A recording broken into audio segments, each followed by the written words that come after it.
Eli Navarro dragged a scuffed travel case along the polished corridor of Galactic University's orbital housing ring, trying not to stare at the windows where the planet below turned like a slow coin. He found door 7C284 and pressed his wrist chip to the reader.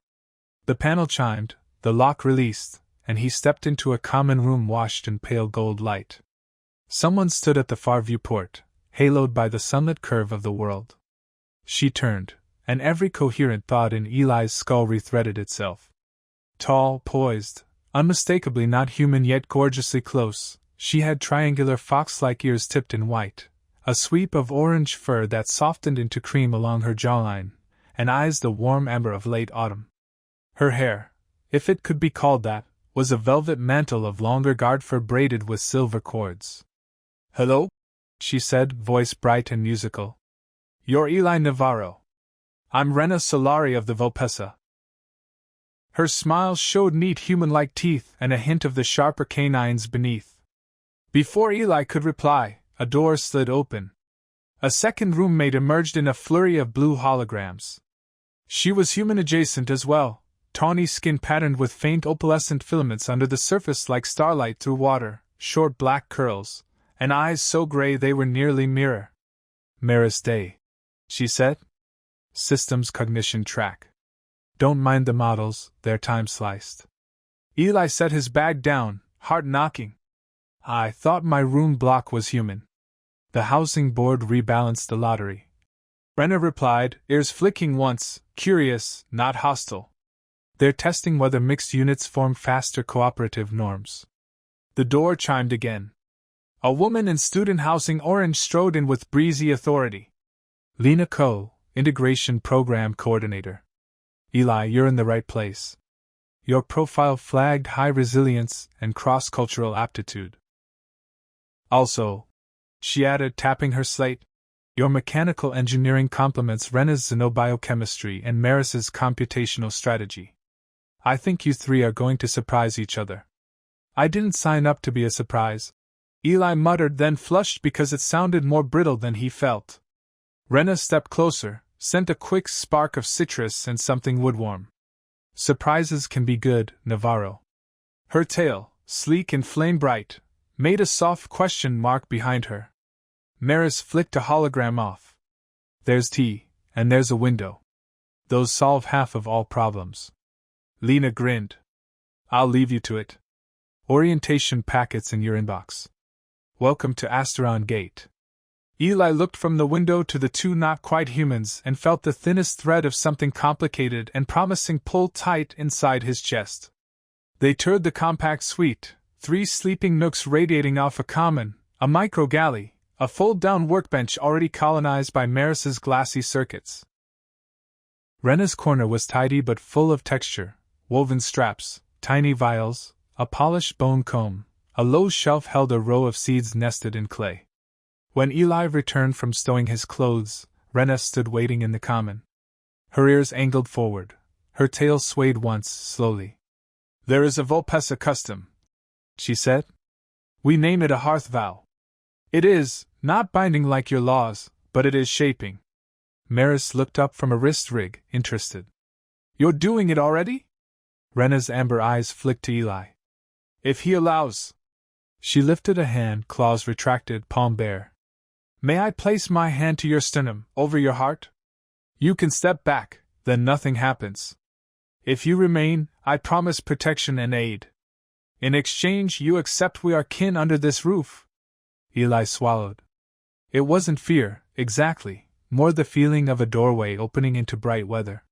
"What does it feel like?" "A little tingle," Maris offered.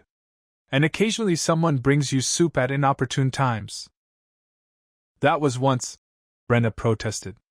"And the soup was excellent." Eli breathed in. The citrus cedar scent made thinking easier.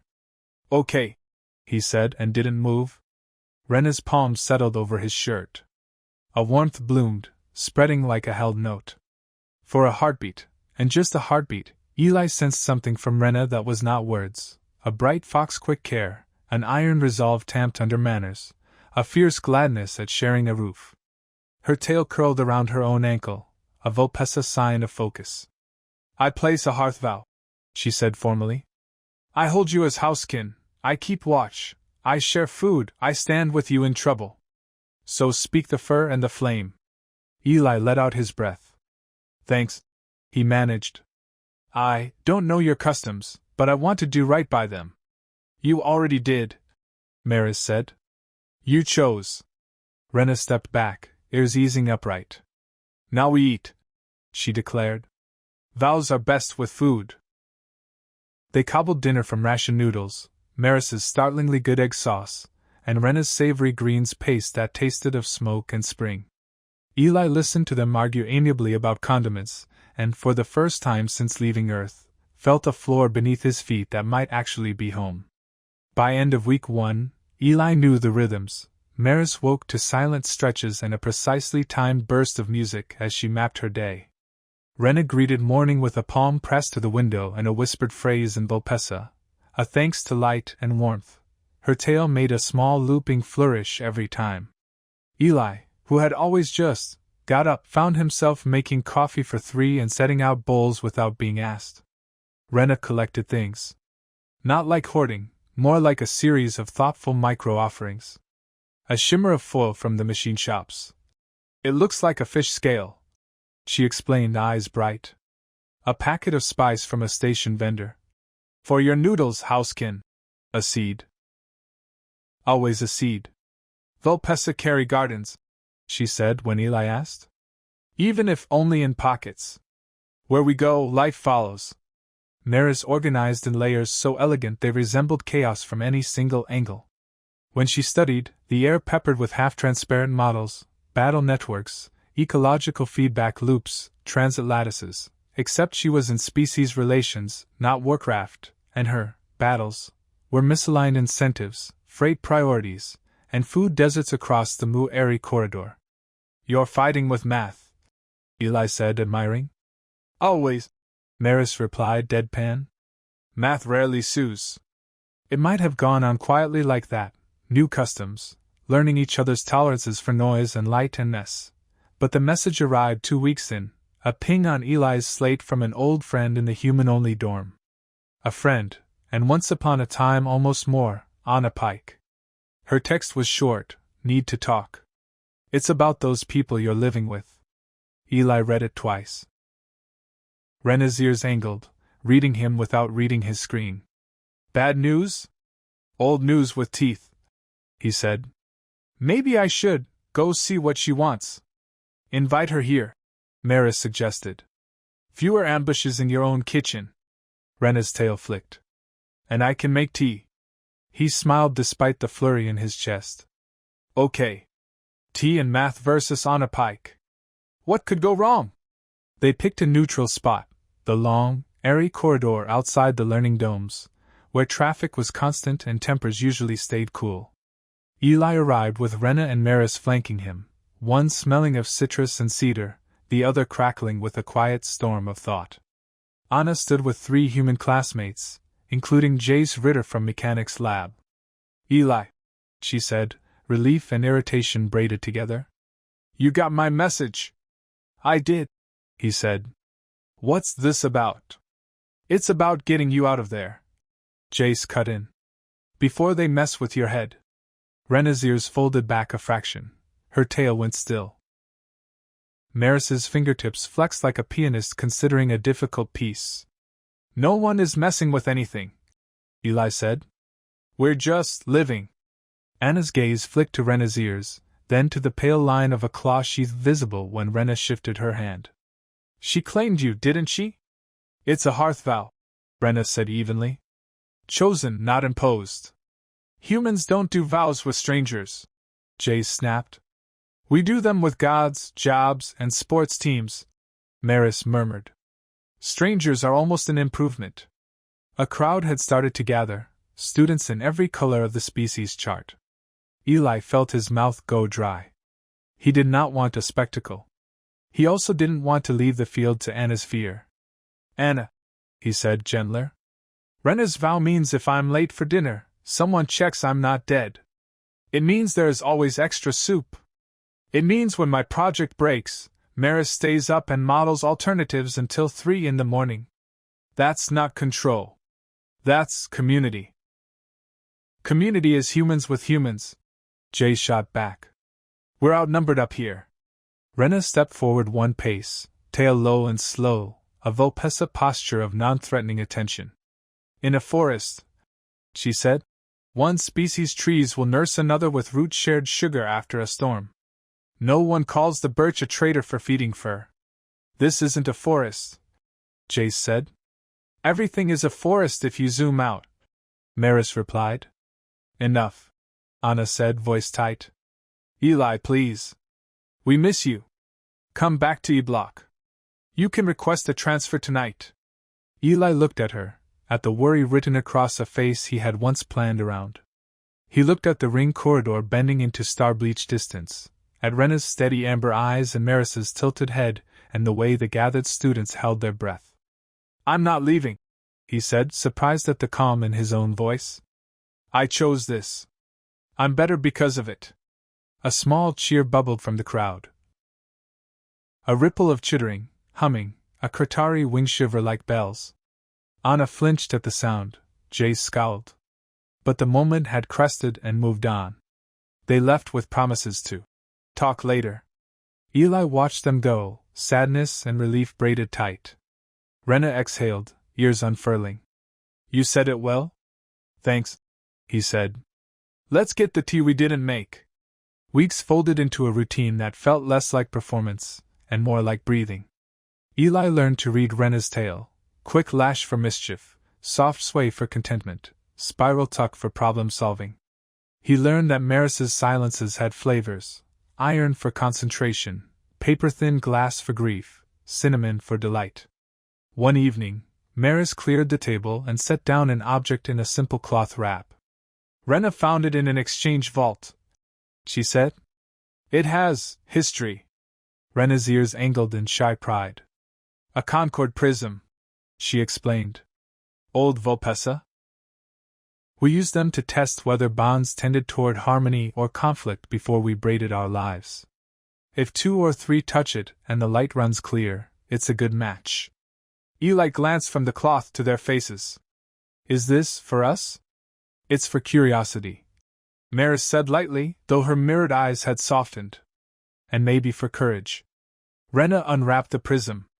It looked like a faceted drop of frozen dawn, threads of amber and pale blue caught within. We can stop any time, she added. Eli set his fingers along one edge. Renna touched opposite. Maris set hers to the third. For a second, nothing. Then light woke inside the crystal, not one color but a braided shimmer that pulsed from amber to ocean to the soft gray of cloud edges before sunrise. It spilled over their hands and onto the table, lighting the room the way good news does. The feeling that washed over Eli wasn't magic, more like the click when an idea becomes a plan, when scattered parts become a machine. He felt Renna's protective warmth and quick humor, Maris's exacting care and sly kindness, and his own stubborn hope reflecting back and back, strengthening along the circuit. Renna's ears flicked in astonishment. That's very clear. Maris laughed, and the sound was bright. Statistically indecent. Eli realized he was grinning like an idiot. So the prism says we won't explode. It says if we do, it will be the good kind of explosion, Maris said. The kind that becomes a star. Renna folded the cloth around the prism again, careful. We don't have to decide anything now. Deciding is overrated, Eli said, still oddly breathless. Building is better. Agreed, Maris replied, already pulling up a shared document. Speaking of which, have you two looked at the Innovation Trials brief? Asteron Gate's founders' trials were legendary. 1 week, mixed teams, a problem thorny enough to cut you if you held it wrong. This year's brief composed itself in the air over their table as Maris streamed it from the central hub. Design a long-duration habitat that not only sustains multi-species life for 50 years but grows stronger with diversity. Oh, they wrote this one for us, Renna murmured, tail drawing a delighted S-curve. Eli leaned forward, engineering brain lighting up. Modular shells with adaptive atmosphere membranes. Variable gravity corridors. Water cycles that respect both biofilms and dry nest species. Maris set her slate to record. Psych architecture that mitigates isolation across culture. Norms that default to generosity without punishing the cautious. They divided roles without quite saying so. Eli sketched structures and systems that bent without breaking. Renna tuned everything living: seed banks, microbial consortia, kitchen gardens which could pivot between soil and stack farms. Maris wove it together. Policies, flow metrics for health that weren't just oxygen levels and caloric throughput but joy indices, mutual aid rates, conflict duration curves. They worked until colors of morning slid across the window rim. Renna dozed with her chin on her forearms, tail blanketing her feet. Maris coded simulation hooks with the crisp satisfaction of a locksmith. Eli 3D printed a tiny cross-section of their main hub and felt the corners of his mouth tilt upward all on their own. It might actually work. They weren't alone in the maker bays. Human-only teams swarmed a cluster of benches near the front, where Dean Bram Cade, square shoulders, silvered hair, walked among them like a general between tents. He paused as he passed Eli's table, gaze flicking to Renna's fur and Maris's mirrored eyes. Team 11, he read from a stylus. Mixed unit. Good morning, Dean, Maris said politely. I'm told your cohort outperforms single-species units by an order of magnitude, Cade replied, polite in the way ice is polite. One wonders why. Complementary heuristics, Eli said. We make different mistakes. We catch them. Or, Cade countered, voice bland. Alien influence muddies human judgment. Proximity breeds dependence. Inequity masquerades as synergy. Renna's ears flattened a degree, her tail stilled. We are not tricking anyone. I do not accuse, Cade said, as if that settled anything. I observe trends. Should your team succeed, expect close scrutiny. He moved on, and the murmur of voices in the bay swallowed the resonance of his words. Eli exhaled. That man makes me want to invent a better spine for standing up to him. You have one, Renna said. We just lent you the armor. Maris slid a warning ping to their private channel. He won't stop at talk. Then, aloud, she smiled. Let's build something so clearly good that even his fears have to learn new tricks. 3 days in, fatigue wrapped their shoulders, but the prototype sang. Eli kissed the tiny hub with fingertips, absurdly proud. Renna tuned the seed vault algorithm. Maris stress-tested their policy mesh against 15 invented crises. They left the bay for a 2-hour nap. When they returned, their model lay in pieces.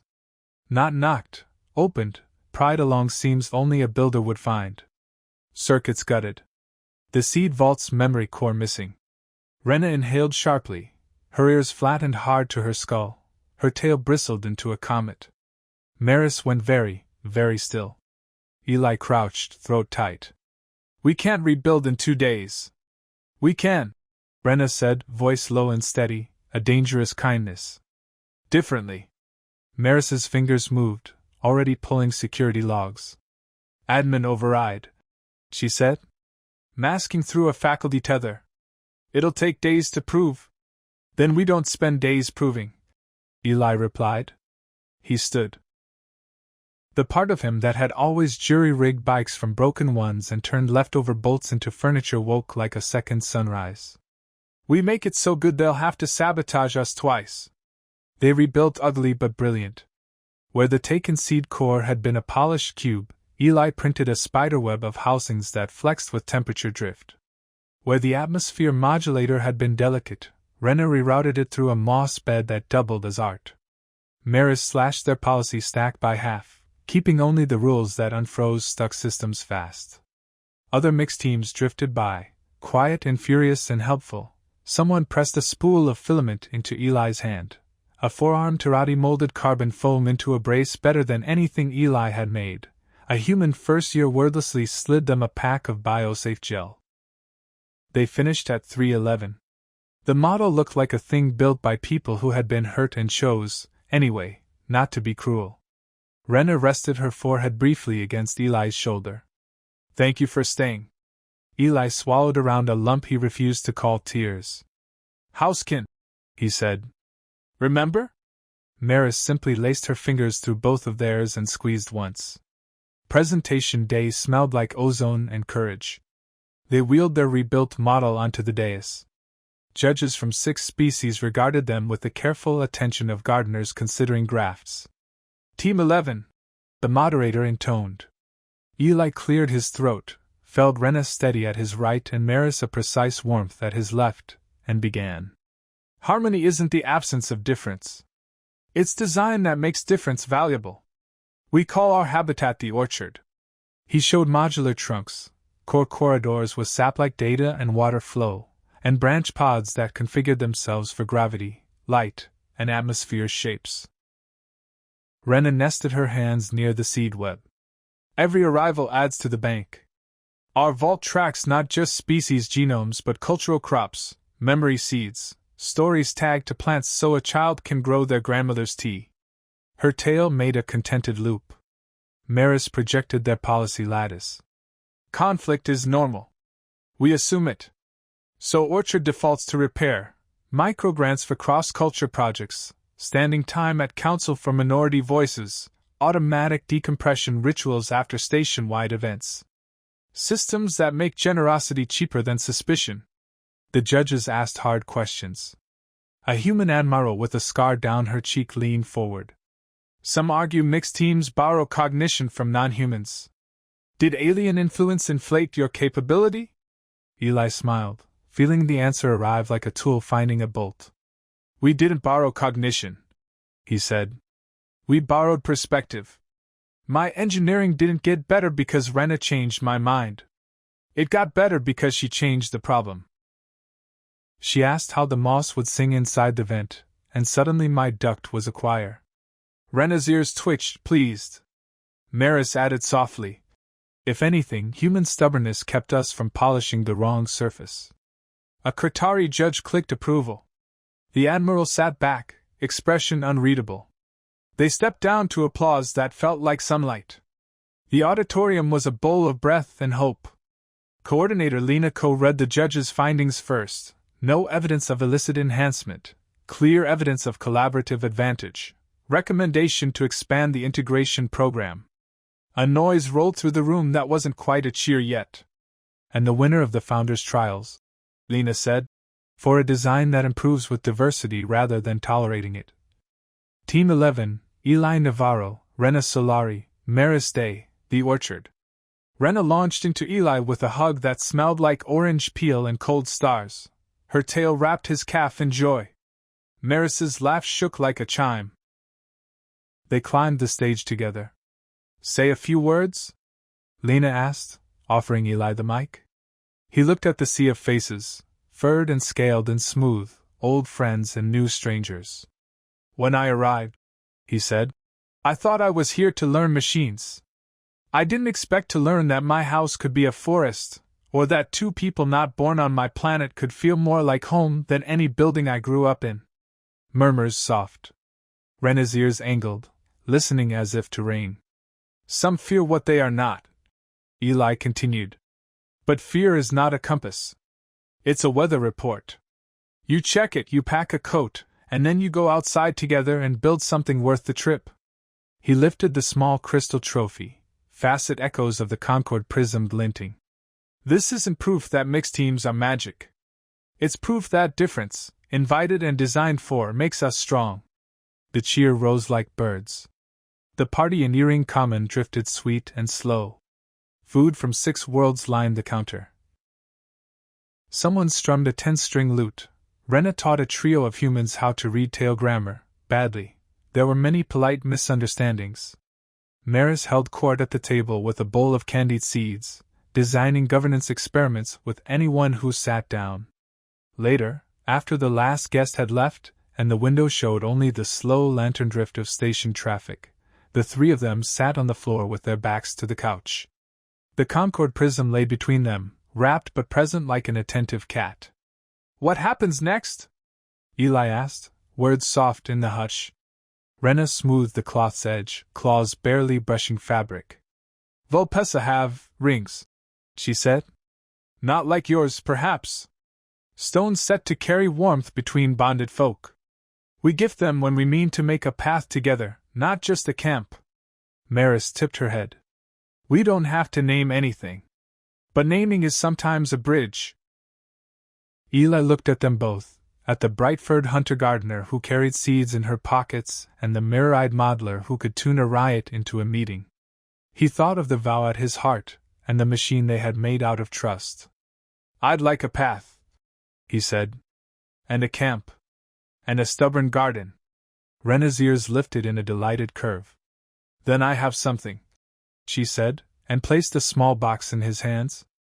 Inside lay a thin ring inset with a sliver of prism twinned to the one on their table. When Eli slid it onto his finger, warmth answered warmth, subtle, a promise more than a shout. Maris drew out 2 matching bands. Borrowed from exchange culture, adapted, she said. Worn by co-researchers who promise to argue well and stay when the math gets embarrassing. Renna laughed softly. We promise soup when the math gets embarrassing. Eli's throat tightened. Deal, he said, and they linked hands over the wrapped prism until the room felt large enough for 3 futures. Coordinator Lena pinged the next morning, an invitation, almost a plea. Present orchard to the trustees. Help us expand integration before the next board vote.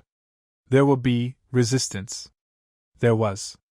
Dean Cade's speech glinted with polished warning, human erosion, cultural drift, the risk of dependency disguised as kindness. He never once used the word contamination. He didn't have to. Eli spoke second, not to Cade but to the hovering abstract fear. We didn't build a place where humans disappear, he said. We built a place where they don't have to choose between being human and being neighbor. Renna explained hearth vows in terms of mutual accountability. Maris walked through failure modes and how Orchard failed soft, not catastrophically, the way good bridges first bow and warn before any beam cracks. They left the hall unsure. 2 days later the vote came down, program expanded, funding raised, oversight increased but not weaponized. Cade's statement of dissent read like a door left a crack ajar. Eli filed it away under files I will never open at night. Trouble did not ask permission. It started with a flutter in the environmental telemetry. Maris caught it first, anomalous oscillation in the earring air mix, a resonance no algorithm should sing. She pinged Eli. Eli ran. Renna outraced them both, moving with that fox-quick economy of motion that felt like watching a poem do math. Leak? Eli asked, skidding into the service corridor. Not a leak, Maris said, eyes gone mirror flat. A cascade. Someone seeded a script into the dampers. It'll overshoot CO2 scrub, then stall. Why would anyone? Because sabotage looks like incompetence if you time it right, Maris said. Later. They moved like a practiced hand. Eli yanked open a panel and bridged a control bus with a manual bypass he hoped would hold. Renna dove through a maintenance crawl, claws clacking gently on rungs, and jammed a wedge where 2 misaligned arms kissed wrong. Maris sang to the system in code, short phrases, the way you talk to a panicked friend, easing the dampers down. Alarms started in the distance. People would panic. People would run. Or worse, freeze. Renna, Eli said. Already going, she answered, and took off. Vulpesa carry gardens, she'd said. They also carry voices. Renna ran the ring with her tail a bright banner, calling calm, pointing to exits, ferrying a fainting child into stronger arms, turning stampede into flow with 1,000 tiny gestures of presence. Hearthvow work, but widened to the size of a corridor. By the time security arrived, the air had steadied. The saboteur, caught on camera leaving a panel open, would later claim he'd been testing response times. Cade issued a statement condemning reckless pranks, while pointedly not connecting them to any camp. Eli slept 12 hours and woke to Renna's soup and Maris's hand resting on his wrist like an anchor. Sometimes building is also defending, Maris said. Sometimes defending is also gardening, Renna added. Eli ate 2 bowls of soup and didn't argue. The semester turned toward its slow crescendo, Exams, presentations, board dinners where Eli wore a suit that felt like borrowed armor and Renna's tail accidentally knocked a priceless vase that miraculously didn't fall. Maris published a paper on default generosity that annoyed 3 famous economists and quietly changed a shipping guild's bylaws. They travel presented Orchard on a small tour, Io Station, Mere Deep, the glass domes of Hesperia, meeting faces that flinched and faces that lit.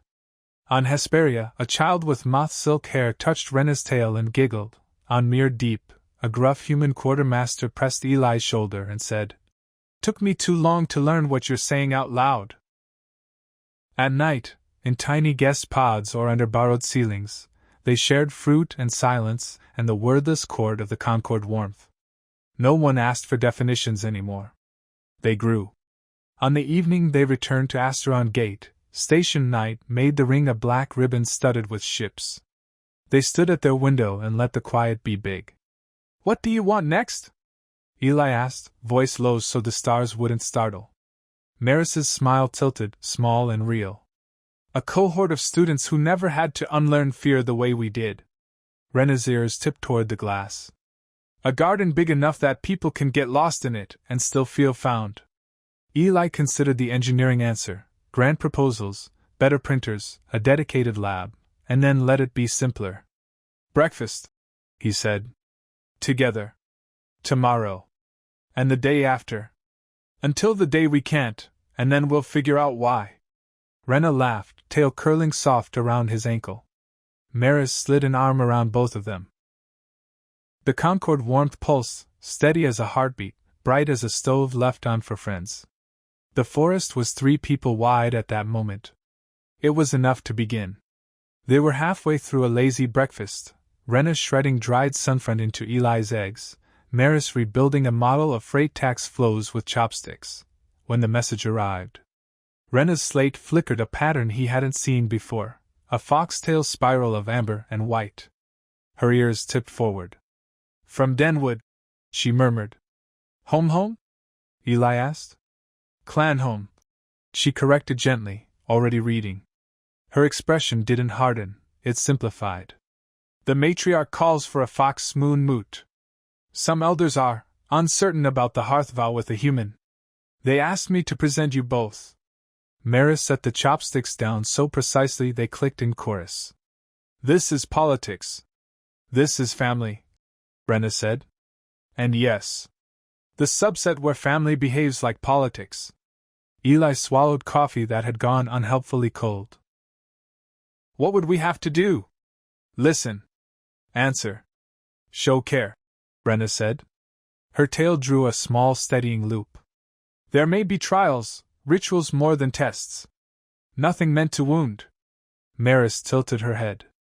"And if Dean K tries to use your clan's doubts as public ammunition? Then we prove, again, that bridges hold," Eli said before he could second-guess the courage in his own voice. They pinged Coordinator Lena. She frowned at the screen, then nodded. "Go," Lena said. "The board just scheduled a review of integration outcomes. Bringing a Vulpessa endorsement back would help. I'll stall Cade for as long as I can by burying him in excellent paperwork."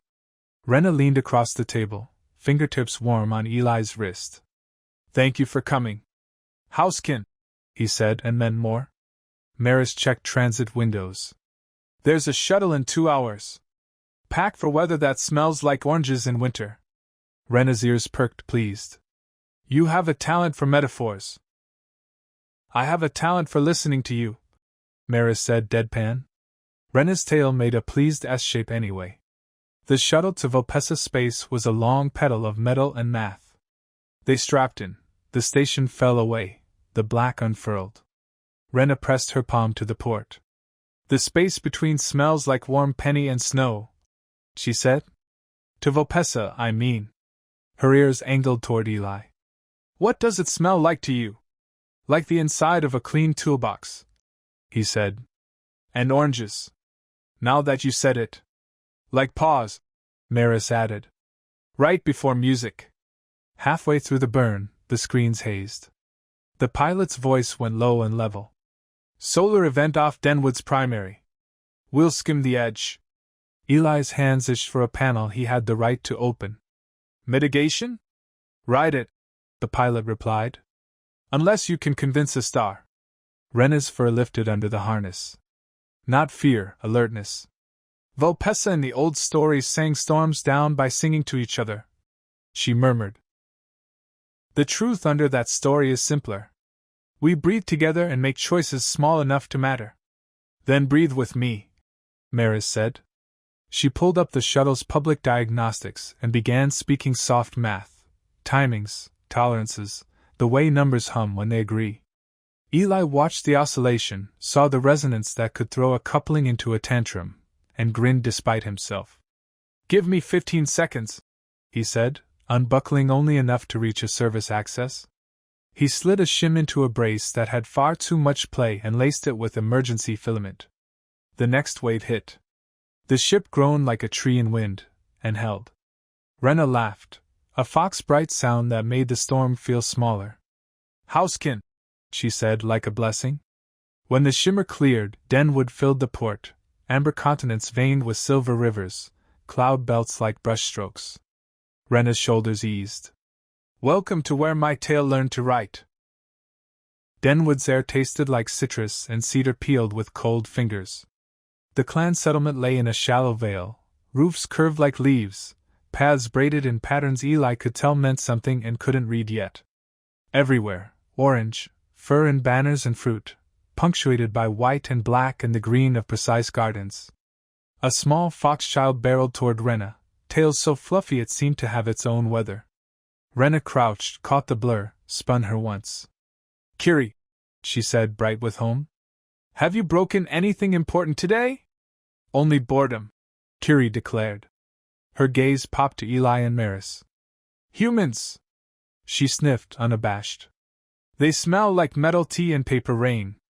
That's accurate, Maris murmured, amused. The matriarch waited in a hall that felt like a forest under a roof, beams grown, not cut, light filtered through woven boughs. Sarai Denwood carried age like a tool, not a burden. Her fur had silvered to soft ash along her cheeks. Her eyes were deep amber with flecks of iron.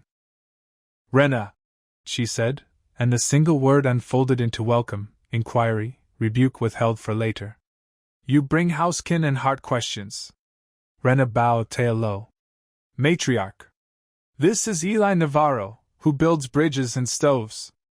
This is Maris Day, who makes numbers kind. Sarai's gaze moved over them, not unkindly, and not lazily either. Eli, she said. Maris. We don't bite our guests. That is a relief, Eli said, only after his brain confirmed she was teasing. The Moot will want to see your bonds as you live them, Sarai continued. They will ask why you think your hearth should be extended across fur and skin. They will suspect sentimentality in the place where we require making. Maris's chin lifted a fraction. Then we will make. A beat, approval, small and real. There are 3 rights, Sarai said. Feast, weave, and hunt. None end in blood. All end in understanding. Rest. Eat. We begin at first fox moon. Feast first. Eli, who had always relied on recipes as strongly worded suggestions, found himself assigned a kitchen that felt like a musical instrument. Renna translated the pantry. This is ember root. Don't cut along the ring or it weeps too much. This is winter fruit, sliced thin against the grain or the pit sulks. He cooked under a dozen bright eyes, hands moving faster as his brain remembered that caring is also technique. Across the hall, Maris traded riddles with 3 grandmothers over spice balances, uncovering algorithms hidden in recipes with respectful mischief. When the platters went out, they glowed like a sunset that knew its job, smoke and acid and heat in polite argument. Weave next. They were given cords, some plant, some fur, some something like wire if wire had been taught to be kind, and a pattern to complete without instructions. Renna's fingers flashed, tail making small punctuation marks of focus. Eli thought in scaffolds, small loops that could bear tension. Maris built a meta-pattern, inviting the design to suggest itself by setting boundary conditions. The elder who checked their work tugged, smiled without showing teeth, and stamped the back of Eli's wrist with a little amber paw. Hunt last. Not prey, problem. The northern orchard had blight. Renna sniffed a leaf, ears going flat at the smell. It stinks like old sugar and rain left in buckets. Eli opened the irrigation controller and found a tangle that would have been elegant before 10 years of temporary fixes. Maris mapped the data. Infections spread fastest where gossip did. The blight piggybacks on kindness, she said, offended. Rude. They split like a hand. Renna brewed a tea that taught the trees to say no to the fungus kindly but firmly. Eli rebuilt the control manifold with parts the orchard already had. Maris rewrote the water allotment policy so generosity didn't mean vulnerability. By dusk, the orchard's breath sounded easier. Renna stroked a trunk. Hush, she told it. You're allowed to be a tree again. The moot met under the first in-fox moon, a crescent low and amber. Elders questioned, sharp but not cruel. Eli Navarro, one asked, eyes like candle flame. Why take a vow in a language not your own? Because love is always translation, Eli said, surprising himself. A hearth vow gave me grammar. Maris Day, another said. What do you do when your models tell you to leave? I examine the priors, she answered. Then I ask my family to check my math. If I still have to go, I leave a map back. Renna Solari, Sarai said last. What happens when they fail you? Renna's tale settled into certainty. I will sit in the doorway until they come home. If they do not come, I will take soup to wherever they are. A ripple of soft laughter moved through the hall. Renna didn't blink. You asked the hard version. I gave it the soft answer because it is stronger. Silence. Then Sarai rose, came down from the dais, and set a small object in Renna's palm, a carved seal ring of amber shot through with white, warm as if it remembered sunlight. Den seal, she said. You may bind hearth vows beyond this valley in the Denwood way. Bring them back when you've used them up, and we'll polish them with our teeth. Curie wriggled through ankles and hugged Renna's leg, then peered up at Eli with the fearless interest of the very small. Are you going to take me to see the station? If your matriarch says yes, Eli said, eyes flicking to Sarai. Next season, Sarai said. Come back with plans for a garden that fits in a ship's rib. Renna's ears went happily high. We can do that. Maris took Eli's hand as they turned for the guest house. We did not burst into flames. We cooked and fixed and wove instead, Eli said. Less dramatic. More useful. Renna fell back a step, watching them with an expression that made Eli's ribs feel like a room with a lamp turned on. Housekin, she said softly. Denkin too now. They returned to Asteron Gate to find the boardroom humming and the public feeds louder. Dean Cade had drafted the Human Autonomy Bill, language so reasonable it squeaked, ringed with iron, no cross-species commitments enforceable on humans, no mixed housing contracts without quarterly consent audits, no vows recognized beyond friendship statements. It makes care administratively impossible, Maris said, fingers moving through clauses like a pianist checking for broken keys. Death by opt-out. It misunderstands vows, Renna said. It treats them like cages or trophies. They are paths. Lena pushed them into hearings.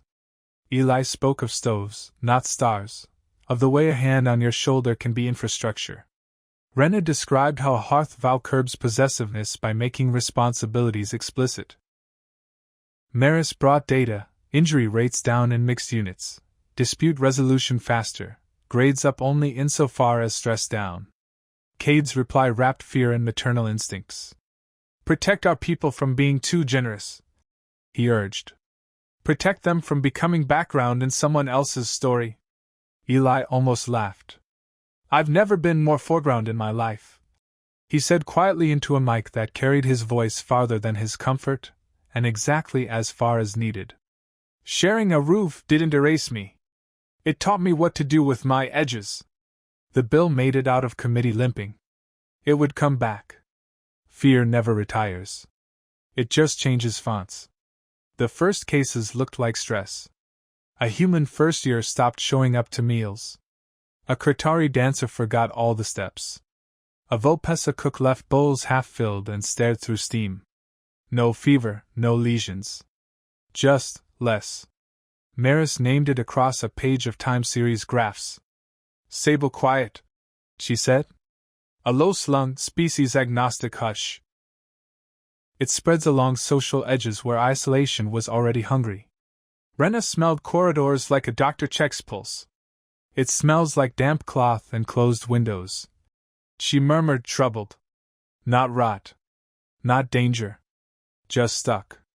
Eli went at it like a mechanic. Light. Air. Sound, he said. We need to change the room. They used orchard principles like tools. Renna brewed teas that tasted like getting out of bed and opened every shared window she could find. Maris coded gentle collisions. Algorithms that nudged people into crossing paths with old friends, into joining small circles around food. Eli turned and used alcoves into tiny light gardens with grow panels and stolen moss where you could sit and breathe something green. They set up a scent library after Renna taught the health office how to mix Vulpessa oils without making the room bite. This one is foxworm, she said. 4 days when courage is the size of a button. She pressed a vial into Eli's hand. And this one is home. Citrus and cedar and toast. The quiet didn't vanish. It loosened. People laughed at wrong times again, which is one of the earliest signs of recovery. Cade issued a memo about the importance of personal responsibility and sleep hygiene. Maris filed it spiritually under compost. Trouble came loud this time. A docking clamp failed on a freighter patch so many times it had its own signature mosaic. The ship lurched, a strut screamed, the dock buckled. Sirens bit through the ring, fog doors began to kiss closed. Eli ran. Renna was already 3 turns ahead, tail an orange flag in the gray. Maris ghosted the comms net, turning the cacophony into a choir. Seal here.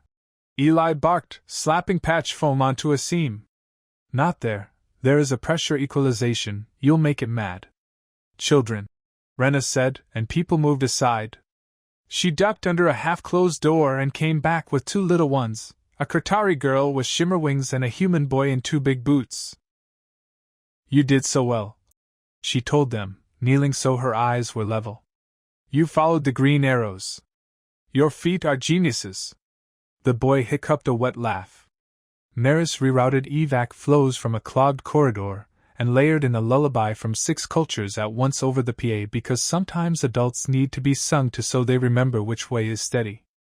Eli found the clamp's fault, a hairline crack under a weld older than he was. He strapped a brace on it that would hold long enough to move the ship and then, breathing hard, looked up to find Renna's eyes on him, bright and wide. You smell like adrenaline, she said, which was Vulpessa for. I am terrified and proud. You smell like a rescue, he answered, which was Eli for the same. The autonomy bill returned, uglier at the edges and more carefully dressed. Lena suggested a counter, not just data and speeches but a law, one built on orchard that recognized cross-species bonds without making them instruments of guilt or domination. They rode through 3 nights. Maris drafted the frame, voluntary vows recognized as care agreements with clear exits and resource rights, protections against coercion, with enforcement teeth. Renna added the cultural scaffolding, witness circles, soup clause obligations, scent honesty provisions that made Vulpessa elders sigh with pleased offense. Eli walked the stations, maintenance crews, kitchen workers, custodians, and asked, what would make a vow feel like a promise and not a trap? He brought back dozens of small hinges, keys left on hooks, plants watered when someone's shift ran long, a signal on a door that meant, I need someone to sit and not talk. They named it the Hearth Accord. Kay tried to gut it by amendment. What if, he asked, voice fatty with reason, a vulnerable human signs away their autonomy under social pressure? Then the accord bites, Maris said unflinching. Consent audits, third-party advocates, an automatic cooling-off period. We wrote the trapdoor in because we've fallen through traps. Renna testified last, tail steady, voice quiet enough to make the room lean in. Vows are not cages, she said. They are bridges you can walk back across. The difference is soup on the table when you return. The vote was close and then it wasn't. The accord passed. Someone in the back of the room cried like a kettle left a minute too long. Later, in the corridor, an old maintenance tech stopped Eli with a hand like a knot of rope and said, I never had a word for how we took care of each other. Now I do. Eli walked home lighter than gravity accounted for. They didn't throw a party. They made breakfast at an hour that felt illicitly decadent. Renna fried eggs with winter fruit. Maris burned toast on purpose because Eli insisted the scrape-scrape was a sacred sound. Eli brewed coffee strong enough to fold steel. A hollow chimed. Eli's mother's face filled the air, eyes fierce, mouth softer than his memory allowed. Mijo, she said, voice going watery when she saw the ring on his finger. It's a research partnership, Eli said, then laughed at himself. It's a life partnership. Renna leaned into frame, ears polite, tail a question mark. Hello? She said. I am Renna. I bring soup. And spreadsheets, Maris added, lifting a mug like a toast. I'm Maris. We make his life louder and quieter as needed. His mother blinked, then smiled the way she had when he brought home junkyard engines as a kid. You look loved, she said. That's the only thing I ever asked the universe for you. Send me a list of what you like to eat. I can't make soup through a screen, but I can send spices. After, Renna's slate chimed again. The message wore Denwood's spiral. Sarai's voice was thin with fatigue and sunlight. Matriarchs do not last forever. I am fine for many days yet. Come plant the next garden before this one sleeps. Renna's tail folded close. She didn't wobble, but Eli felt the wobble in himself and stood nearer. Maris reached across the small, warm table and put her hand on Renna's, the way you put a palm on a shaken glass to still it. We'll go, Maris said. We'll bring a garden that fits in a ship's rib, Eli added. And a law we can fit in a pocket. Renna exhaled, ears easing, eyes bright and wet. Housekin, she said, and then, in a voice that made the room feel big enough to hold it, Heartkin. The trip back to Denwood felt different than the first. No tests hung overhead this time, only the weight of time itself. Renna sat by the port the entire journey, tail curled around her knees, amber eyes fixed on the amber world below. Last time, we came to prove something, Eli said softly. This time, Maris added, we come to plant. Renna's ears tipped in agreement, but she didn't speak until they touched ground in Vermilion Vale. The village smelled of smoke, citrus peel, and something sharp and green. Kiri. The fox child ran to meet them again, but slower this time, her expression somber. She sleeps often now, Kiri whispered, tugging Renna's hand. The matriarch. They found Sarai resting beneath woven boughs, fur silvered to near white, her body wrapped in a cloak that smelled of cedar. When she saw Renna, her eyes lit with a strength that denied frailty. You returned, she said, voice thin but steady. Good. You brought your house. Renna knelt. I brought Heart, too. Her tail brushed Eli's boot, then Maris's ankle. Sarai's gaze settled on Eli. Did you build the garden that fits in a rib? Eli unfolded a small metal frame from his pack, a lattice no larger than a backpack. Inside, Renna had layered moss and seeds, and Maris had embedded sensors to regulate heat and moisture. It's portable, Eli explained. Grows anywhere. Not a big garden, but a start. The matriarch touched it with careful claws. This is enough, she murmured. Enough to plant a story in the bones of a ship. Then she closed her eyes. Stay until the second fox moon. I will last until then. After, the den chooses its new path. Renna pressed her forehead to Sarai's hand. Eli and Maris stayed back, feeling the air thicken with the weight of endings and beginnings. The first fox moon rose. Lanterns bloomed across Vermilion Vale, hundreds of small fires hung on cords strung between homes. The air shimmered with quiet music, bone flutes, paw drums, tails striking hollow gourds in rhythm. Renna joined the elders in carrying bowls of soup to every threshold. She moved like a river among her people, tail steady, ears bowed when she bent to pass food. Eli and Maris followed, carrying what weight they could, bread, water, words of comfort to those who looked nervous at outsiders. At midnight, the matriarch was carried to the center hall, where her seat had been carved from a tree grown inside the building itself. She spoke little, but her presence filled every silence. When the second fox moon rose pale and thin, Sarai's chest rose once, fell, and did not rise again. The veiled did not cry loudly. They sang. Fox voices layered into a low hum that resonated through Eli's ribs like a second heartbeat. The lantern swayed, tails marked the air, and Maris quietly took Eli's hand as though she knew he might otherwise break. Renna knelt by Sarai's side, eyes bright with grief but tail unbroken. "She will be buried in garden soil," she whispered. "That is the way. But her name will still answer when the veil calls." For the first time, Eli realized the Denwood did not see death as absence. It was redistribution, the way compost fed trees, the way stories lived in other mouths. 3 days later, the veil gathered again. The elders sat in a circle beneath the great woven canopy. At the center lay the den seal, the amber ring Renna had been given. "The den must choose," said Elder Miri, her tale a question mark. "Who carries the seal now?" Voices rose. Names floated, old foxes, young foxes, foxes who had proven themselves in hunts and councils. Then someone spoke Renna's. Eli felt her stiffen beside him. Her ears angled forward then back. "I am too young," she protested. "I have not earned." "You carried hearth across species," Miri interrupted. "You returned with proof that bridges can grow. You brought us the rib garden." Maris squeezed Eli's hand under the table, then stood. "If I may speak?" she asked. When the elders nodded, she said, "Renna is not only ours. She belongs also to us, Eli and me. We cannot keep her from this duty if you choose her. But know that her path is not only Denwood's anymore. It is wider." Renna's amber eyes shimmered with conflict. She looked at Eli, who only shrugged. "You don't need my permission," he said softly. "But you'll have my soup either way." The vote took an hour. The seal was lifted, then set into Renna's hand. The hall erupted with the stamping of tails and the hum of fox voices rising like wine through a forest. Renna bowed her head. "I will serve.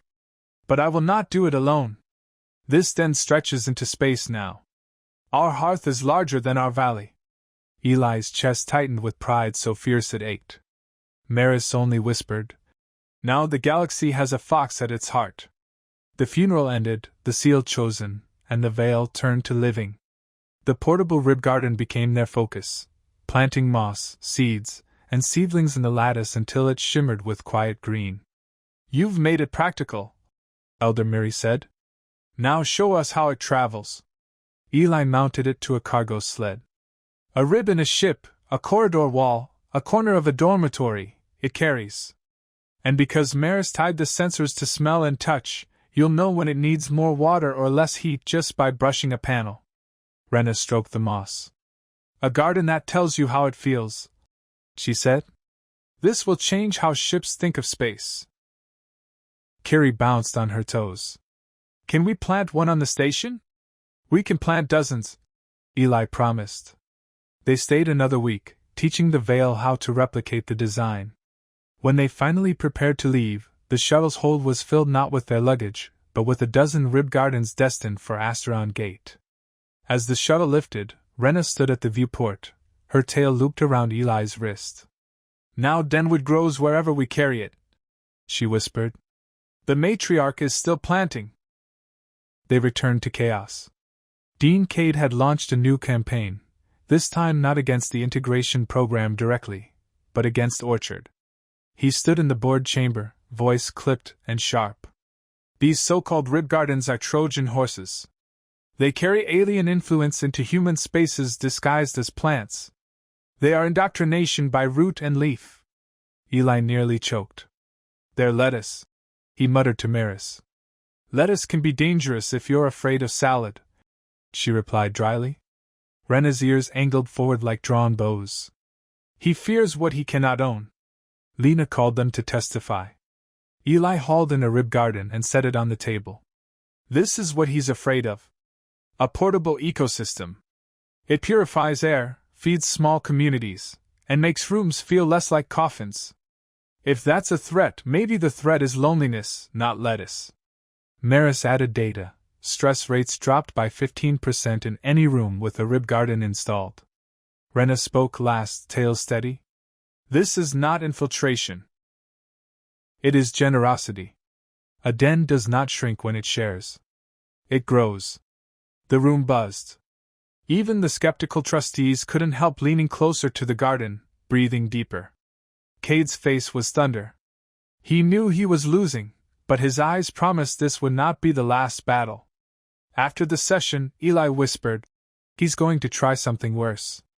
Maris nodded grimly. "Fear escalates when ignored. He'll test the walls until one breaks." Renna touched the seal at her chest. "Then we will thicken the walls with roots." It began with rumor dressed as research. A shiny white paper from the Institute for Human Continuity rippled through the feeds, claiming rib gardens hosted bio-tracking lichens that could map human movement and mood. Dean Cade shared it with a caption so mild it was needle-fine: "We must ask careful questions." "Those aren't even lichens," Eli muttered, thumbing through the PDF. "They're mosses. And not the kind that care about your commute." Maris skimmed the methodology, lips pressing flat. Sample size 7. Controls imaginary. Graphs vary. Conclusion predetermined. She pushed the document to a public sandbox and started annotating with surgical politeness that felt like a velvet saw. Renna watched the comments multiply, ears angled in wary attention. "Words can be briars," she said. "They catch on fur and won't let go." Then the station telemetry hiccuped. 3 rib gardens in different rings began reporting phantom spore spikes at the same minute, numbers that would have been alarming if they matched any known organism. Security sealed the rooms. Someone posted a shaky video of fog doors kissing shut with the caption "Alert, alien plants off-gassing control chemicals." The clip went viral before the fog doors finished closing. Eli went with the maintenance crew, badge clipped where security could see his hands. He popped an access plate and whistled softly. "There's a sniffer piggybacked on the sensor bus," he said. "It's spraying nonsense values." Maris arrived 2 minutes later, already inside the garden's public logs from her slate. "Injected at 13:07 via a maintenance credential," she said. "Spoof path through the Institute's server farm. Subtle as a marching band." Renna stood in the doorway, tail low and still, lending calm the way a hand lends weight to a page in wind. "Let them see," she said quietly. So they did. Eli streamed the fix, unsocketing the parasite module, reseating the bus, showing the live microbial readouts return to their sleepy green doctrine. Maris posted the forensic trail step by step, refrain: "This is what real data looks like." Renna recorded a minute of scent honesty, a Vulpessa oath that carried legal teeth since the Hearth Accord. "I swear by fur and flame these gardens carry no secret teeth. Their teeth are lettuce." By shift's end, the fog doors were open, and a new rumor ran faster. The Institute had tried to salt the well. Cade responded with a statement so careful it squeaked again, shocked if true, committed to truth, surely a misunderstanding. No one who had watched Eli's hands and Maris's graphs and Renna's steady tail believed him without a flinch. The briars were still in the air, but now people saw the thorn and not the blossom it pretended to protect. 2 days later the refugee carrier Irene limped into Dock 7, a whispering mountain of patched hull. Her transponder stuttered, her lights stepped out of time. A message flashed ahead of her like a hand raised for help: multi-species evac. Ecosystems failing. Request habitat assist. Renna's ears rose, tail alert. "We take the rib gardens," she said at once. "We take all 20," Eli agreed. And the spare membranes. Maris pre-filed the hearth accord extensions for a ship that didn't yet know it needed them. We'll need governance scaffolding on day 0, she said. They don't have time to grow culture from scratch. The dock air tasted of hot metal and stale breath when the Irene's ramp dropped. Captain Laska, a broad-shouldered human with grease under her nails and a voice like tired brass, met them at the threshold.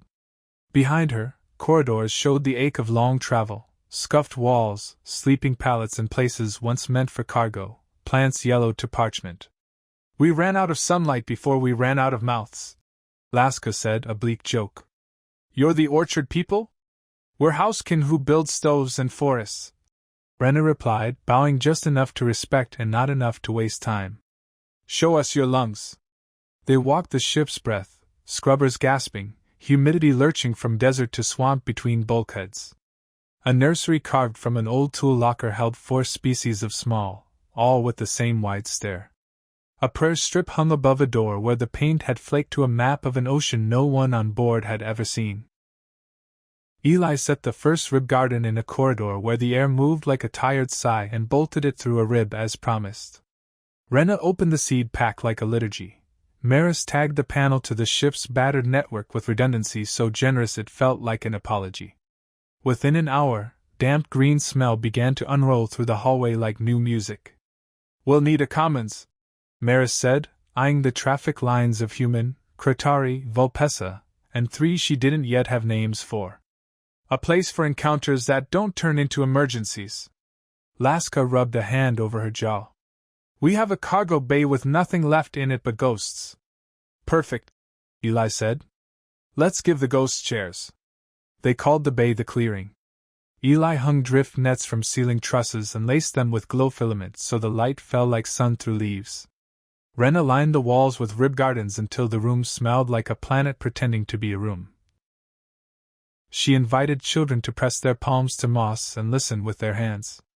Maris mapped food flow and det knots and rewrote them into a borrow day, a cycle that replaced IOUs with small rituals. You returned a bowl by bringing a story, you repaid a blanket with an hour at the watch. The first council under the new lights began prickly. Humans first, snapped a man with a dockworker stance. We built this ship. Humans also last, murmured a Kratari elder, wings folded tight. We are in a circle. Renna stood between them, tail low and soft. We are in a forest, she offered. Branches that refuse to touch break in wind. Maris put numbers on the table. When we silo resources by species, our waste spikes and our fights last longer. When we cross-pollinate, literally, stress curves down. She showed Irene's air quality over the last 6 hours since the rib gardens went up. Even the skeptics leaned closer. Eli opened a battered toolbox and took out something that didn't look like a tool, a kettle. Soup at 1900, he announced. If you want to argue with me about Q discipline, you have to do it while holding bread. They argued. They ate. They argued again, but softer, the way you do when your mouth has remembered warmth. By ship night, the Irene sounded different, air systems singing less like panic, more like labor, footsteps slower through the clearing. A Vulpessa kid asleep under a net breathed in time with a human toddler on the next pallet, and Renna's eyes shone the way they did when a plan began to root. When they finally stumbled to their assigned bunks, Maris lay with her hands folded over her chest, staring at the rib overhead as if it were a blackboard. We need a governance clause for ships in the Accord, she said. Everything wobbles more out here. Write it, Eli said, already half asleep. I'll make the clause a hinge. Renna, warm at their sides, murmured, I will carry soup. It went wrong at midday in Hydro 2. A scrubber stack oversped into a scream, a membrane tore, a brown fog rolled over the trellises like a fist. Someone hit the wrong override in a panic, doors slammed, water lines coughed, and then roared. By the time Eli reached the hatch, a shoulder-high sheet of nutrient flood was chewing its way toward the Irene's backbone.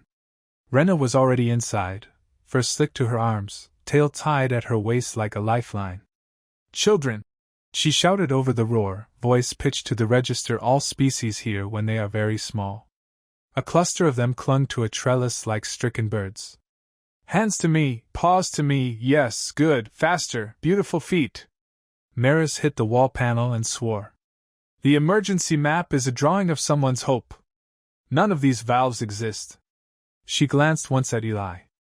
I can fake a pressure drop upstream for 30 seconds. Buy me 20, he said, diving into the chest-deep flow toward a manual gate that hadn't been touched since the ship learned how to limp.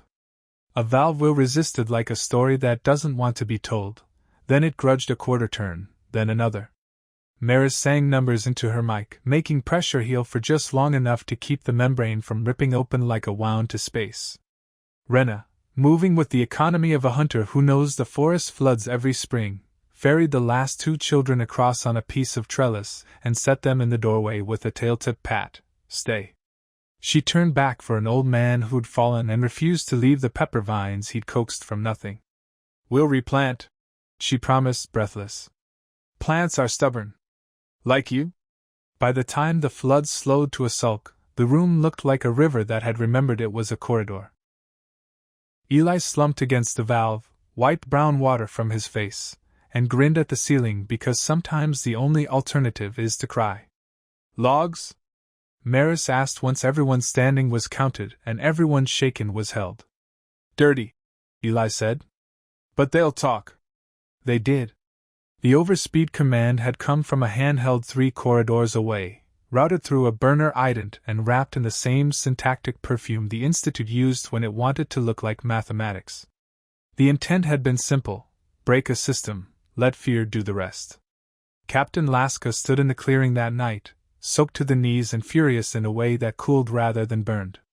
You tried to drown us with our own water, she said to the camera. We will plant in your wake. Cade went on the feeds again with if true and misunderstanding. The station feeds had learned a new posture, skeptical shoulders, ears tipped forward. The forest on Irene did not forget how to be a forest because a storm thought it could teach it fear. The board called an emergency tribunal. Lena ran the room like a conductor counting in a chorus.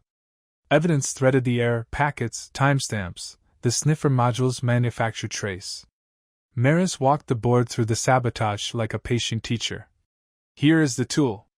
Here is the hand. Here is the glove the hand wore to look like no one's hand at all. A trustee with a prosecutor's stance asked, Can you link this to Dean Cade directly? Maris didn't smile. I can link it to the Institute's network, which Dean Cade directs and funds. Whether you view a director as responsible for the hands that use his instruments depends on your tolerance for gloves. Renna stepped up with a send honesty oath cupped like a flame. We swear by fur and flame we found no alien trickery in our own house. If you require a vow from our adversaries, ask them to speak with their bodies as well as their words. Silence, edged and expectant. Cade stood unruffled in the way of men who have always expected applause. If mistakes were made, he began, and Lena gently cut him with parliamentary procedures so elegant it sparkled. A vote set a witness circle. The Institute's chief sysadmin, a young human with night shift shadows, swallowed hard and spoke under oath. His words fell like tools from a nervous hand, grants tied to deliverables, deliverables tied to stress tests tied to plausible deniability. It wasn't the clean ending of a stage play. Villains rarely monologue when policy is in the room. But it was enough. The board censured Cade, stripped the Institute of its university contracts, and referred 3 names to station law. Cade tried to resign on his own terms. The chair let him, because sometimes taking a man's stage is better than taking his spotlight. He left the chamber to a silence loud enough to hear how small he had always been. In the corridor afterward, a custodian in coveralls stopped Eli with a nod. Saved a kid in hydro. Saw it on the stream, she said. You keep planting. We'll keep sweeping. That's how cities stand. Eli nodded back, throat thick. The forest had allies in the understory. With Cade's shadow shrunk to its proper size, an odd hush fell, the sound of possibility. Offers arrived like polite birds. Habitat Engineering wanted Eli to head a new unit, Portable Ecologies and Emergency Commons. The Accord office asked Maris to design a ship's addendum and pilot it across the belt. Denwood's council, now Renna's council, invited her to split her time, matriarch in truth but with a mandate written to travel, to carry hearth beyond the veil. They sat on the floor of their common room, backs to the couch, the Concord prism between them and its cloth. The rib garden they'd brought home from Irene. The first one, scuffed and stubborn, hummed faint water music by the window. "If we anchor here," Eli said, "we can build a school. Teach crews to grow clearings on ships and stations that will never meet. If we anchor nowhere," Maris countered gently, "we can seed 20 places in the time it takes to persuade one administrator's calendar." Renna's tail drew a slow, thinking spiral. "Denwood taught me a trick," she said. "Homes are not only places. They are patterns. We could braid a route and make the route the house. Denwood, Asteron Gate, Irene and her sister's ships, news stations hungry for gardens. We return on a schedule, like Fox Moons. We carry soup and accords and windows that smell like trees." Eli laughed softly. "A house with wheels. A forest with legs," Maris said, eyes bright. "We'll need teams in each place so the canopy holds when we're away. A correspondence between stoves." Renna reached for the prism. "Then we vow again," she said. "Not to fix our feet to one floor, but to keep our path steady. We promise to argue well in transit. We promise to water plants in 3 gravities. We promise to answer when anyone knocks and says, 'Is there soup?' even if the soup must be data or policy or the loan of a window." They laid their fingers to the crystal. Light braided through amber and ocean and the soft gray of morning, not ablaze this time but a long glow wearing comfortable shoes. Eli felt the route open in his chest, a loop drawn with patient chalk. "First stop," Maris said, practical already. "Irene, to formalize her clearing. Then Denwood, to give Kiri a tour packet with too many stickers. Then the Orion hand stations, they sent a request this morning." Renna's ears tipped toward the rib garden. "And tonight we eat. We cannot plant ourselves hungry." Eli rose to his knees, reached for the kettle that had become as much a tool as any spanner, and set it on the stove. "Soup," he said. "For housekin. For roadkin. For the next city we haven't met yet." Steam unfurled, smelling of citrus and cedar and toast. Beyond the window, ships moved like patient lanterns.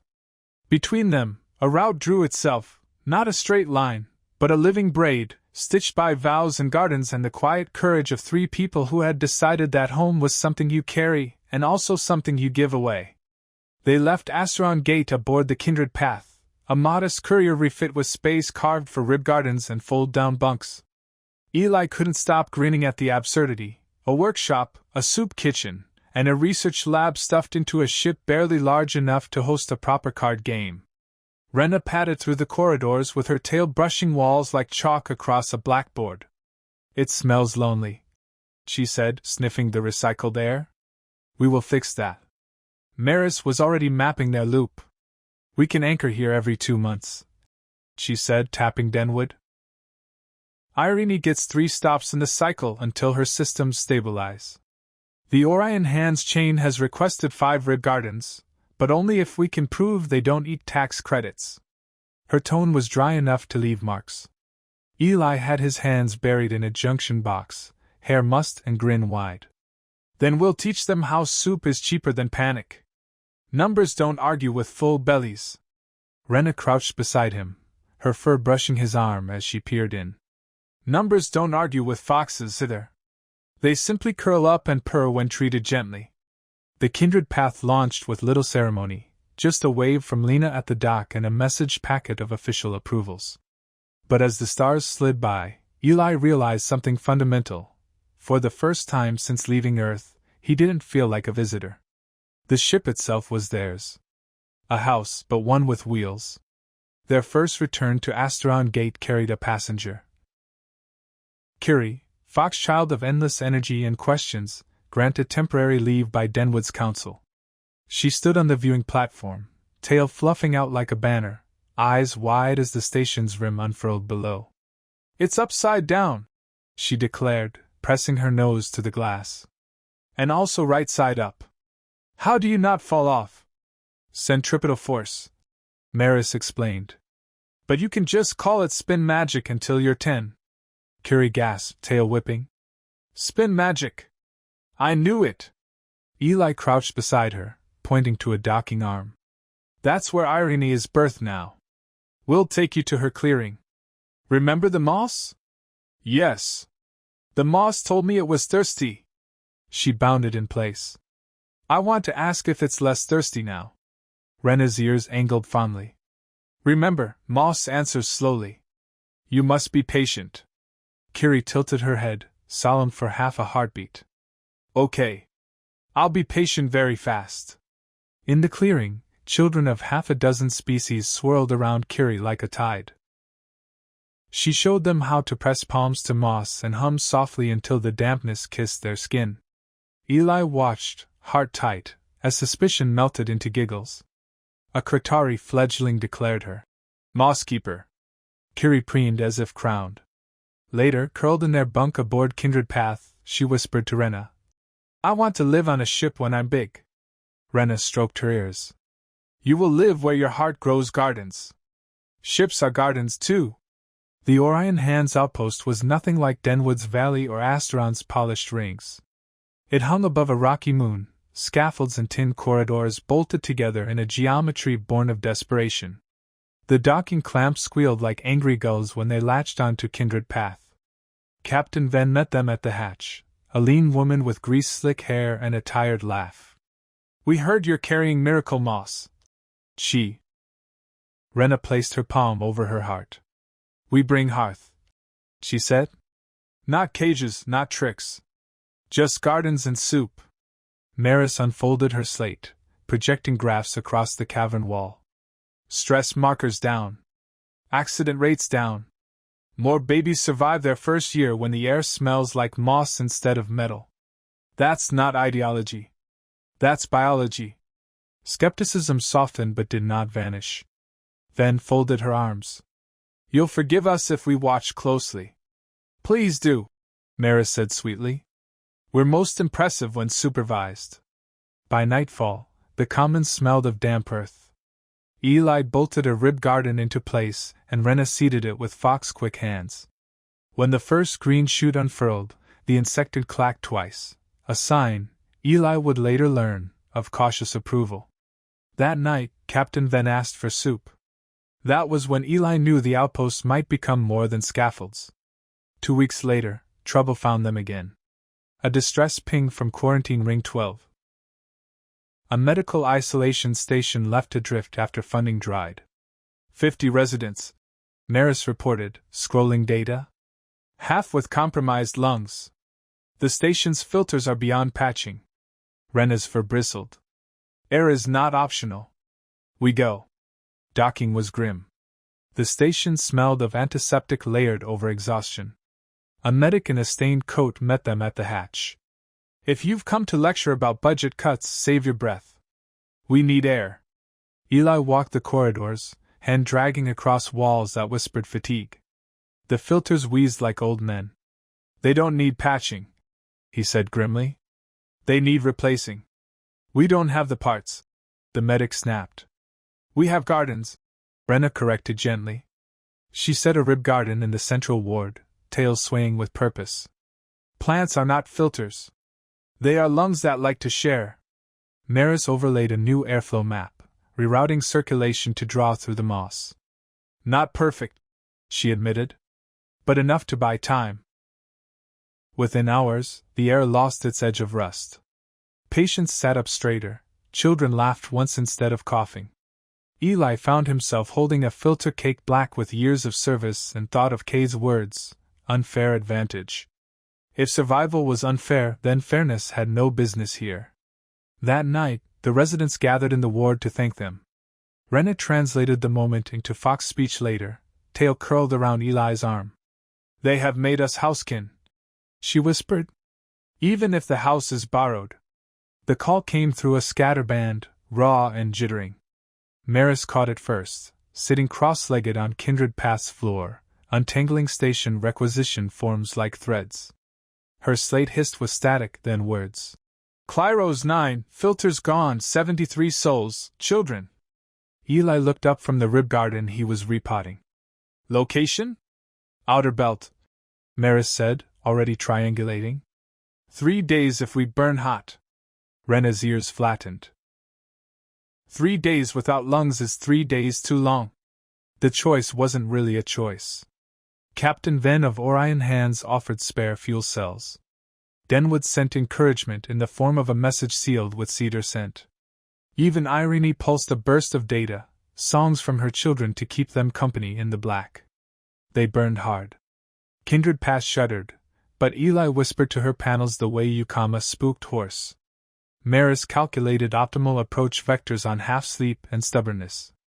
Renna sat at the port the whole way, tail wrapped tight, murmuring prayers that were less words and more rhythm. On the 3rd day, Clyros 9 appeared, a mining station clamped to rock, its halo of lights mostly dead. No docking signals. No comms beyond the original plea. Like a hearth gone cold, Renna whispered. We will relight it. The airlock cycled open to silence so heavy it scraped Eli's throat. The station smelled wrong, burnt wiring, mold, fear pressed into metal. A man staggered forward in a ragged mask.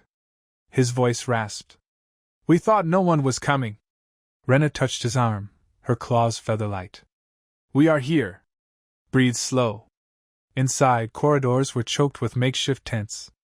Children clung to blankets too thin for the cold. The filters had failed weeks ago, scrubbers clogged with black paste. Maris's data scan painted the air in sickly colors. Oxygen fraction at 60% of baseline, she said. CO2 spikes. They've been surviving on luck and leaks. Eli crouched by the scrubber bay, pried open a panel, and swore. This isn't just neglect. Someone cut these regulators. Renna's fur bristled. Sabotage? Patterns familiar, Eli said grimly. Looks like the same hand that tried to flood Irene. Maris's eyes hardened. Cade's network. They worked without pausing to argue. Eli hauled in rib gardens, bolted them against failing bulkheads. Maris rerouted power to keep circulation alive. Renna guided the children in pressing palms to moss, teaching them to hum softly as if the plants needed lullabies to wake faster. By night, the air carried a new smell, green, damp, alive. For the first time in weeks, people breathed without wincing. Eli collapsed against the wall, hair plastered with sweat. Renna sat beside him, tail over his boots. We relit it, she whispered. The hearth is not cold anymore. The following day, a ship appeared on long-range sensors, clean, corporate, too polished for the belt. Its ID transponder declared it Aurora Initiative, one of Cade's old funding arms. They're broadcasting authority codes, Maris reported. Claiming jurisdiction to inspect for contamination. Her voice was ice. They'll impound the rib gardens, say the air is compromised. Eli slammed a fist against the bulkhead. They want these people gasping again, just to make a point. Renna's ears flattened, tail striking once like punctuation. We do not let foxfire be stolen after it is lit. The Aurora sent a boarding party, 5 officers in crisp uniforms, faces smooth with disdain. Their leader's voice rang sharp. By order of the Continuity Institute, all alien biological units are to be quarantined. Humans will be transferred to a secure facility. Murmurs rippled through the crowd. Fear tasted sharp in the air. Renna stepped forward, fur bright under the emergency lights. These gardens are lungs, she said, her English lilting with music. Remove them, and you cut breath from children. The officer sneered. Emotional manipulation. Eli shoved forward, hands black with moss soil. No engineering. I can show you the numbers. Or maybe you'd rather choke to prove your theory? Maris projected oxygen graphs across the corridor wall, red plunging lines, then a sharp climb the moment rib gardens were installed. These aren't feelings, she said. They're facts. The crowd stirred, louder now, dozens of species pressing closer. The officer hesitated, authority faltering in the face of undeniable breadth. Captain Laska arrived from Irene with a small flotilla, cargo skiffs, miners, even a Denwood courier carrying Curie's proud, painted banner. They docked fast, filled the corridors with allies, and stood shoulder to shoulder with the refugees of Clyros 9. "We are done with your lies," Laska said to the officers, her voice brass-hard. "This isn't about safety. It's about fear dressed as policy." The officer tried again. "This facility is under—" "No," Maris cut in, her words scalpel-sharp. "This facility is under the Hearth Accord, ratified and binding. You're the ones trespassing." Renna lifted the den seal high, amber catching station light. "By fur and flame, by soup and stone, I named this place part of the orchard. A hearth stands here now. You cannot take what is already family." Something shifted. The crowd hummed. Vulpesa tails striking rhythm, Kratari wings buzzing low, human voices joining. A living chord of refusal. The officers backed down, retreating to their ship with threats that sounded smaller than the sound of 50 people breathing freely. When Aurora initiative burned away, silence fell heavy and triumphant. Eli turned to Renna and Maris, heart hammering. "We didn't just fix filters. We declared a new law." Maris's mouth curved into a rare smile. "Yes. And it held." Renna touched her forehead to Eli's, then to Maris's. "The forest grows. Even in stone." Weeks later, back aboard Kindred Path, they faced the question they'd been postponing.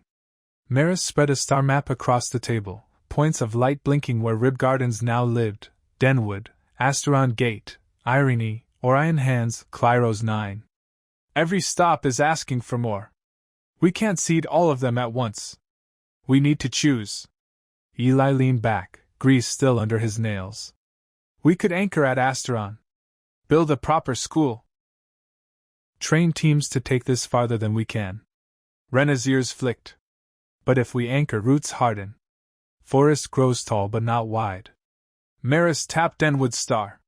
"Your people expect you to stay, Renna. You carry the seal." "My people also expect me to carry soup across the black," Renna countered. Her tail brushed Eli's ankle. "Matriarch does not mean stationary." Silence stretched. The hum of Kindred Path filled it. Finally Eli spoke. "Maybe the choice isn't roots or branches. Maybe it's both. We plant schools in each place. We visit in cycles. We become the road itself." Maris considered, then nodded slowly. "A constellation instead of a capital." Renna's eyes glowed amber. "A forest of stars." They reached for the prism together, fingers brushing, vows renewing in silence. Outside, the galaxy waited, messy, stubborn, hungry for air and soup.